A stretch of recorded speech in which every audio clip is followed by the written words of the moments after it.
Today here with Michael Harvey. And what branch of the military did you serve in, sir? I was in the U.S. Army as a Black Hawk mechanic. Oh, wow. Badass. That's really cool. My best friend actually was a Black Hawk helicopter instructor in the Navy a couple years back. He does something else now, but that's what he did for a while. How'd that work out?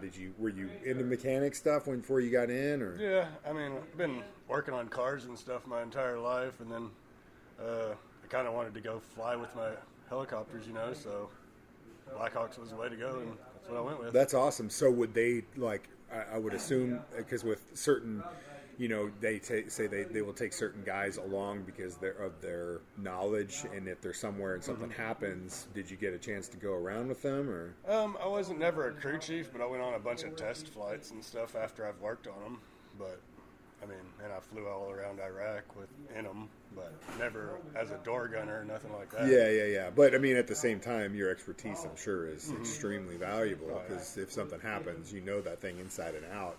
So let me ask you this. How big of a jump is it from working on a transmission in a car to a Black Hawk helicopter? You can't just pull over on the side of a cloud, Yeah. So. Yeah, it's not like if the tire goes flat, you can just get off of it. It's pretty important, and you got the FAA stuff you have to deal with and all that. But so they also have to adhere to FAA because all the standards. I'm not sure on everything, but you have to do all your write-ups and everything you do to it has to have a write-up, and just. It's a bunch of FAA stuff for the most part. And that's, I think, the military in general, so they can have a way to trace back who does what and where. It's not like now you take a mechanic, you get your oil changed or something. The guy's not writing that up. The receptionist might have something, but that's about it. Mm-hmm. That's really cool. Did you do everything on the helicopter? Top to bottom? Yeah, there's this thing called phases that you do, and you do it every 350 flight hours. Okay.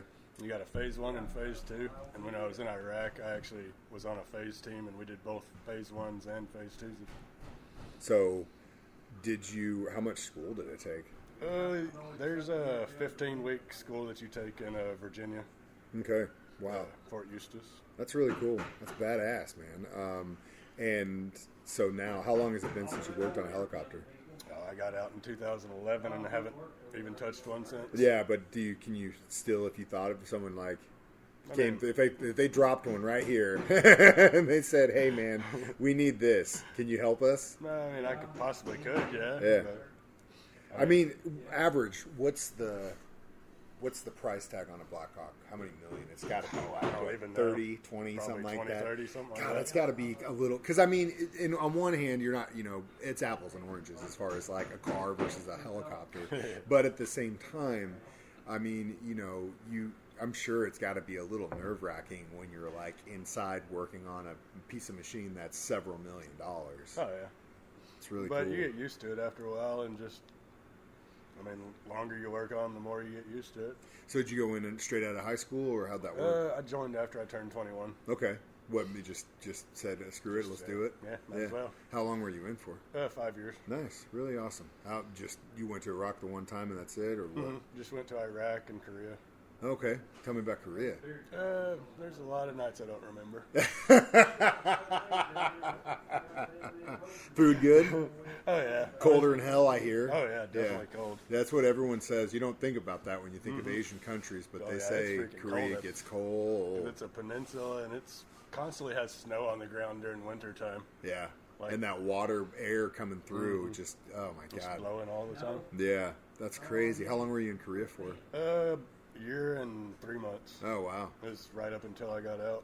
So you just worked on those over there, on the Blackhawks over there? I actually got into a flight company in Korea, so I actually flew with the aircraft and got to shoot, at targets. But Yeah, but still, that's awesome. That's really cool. That's really cool. So you got out in 2011. What do you do now?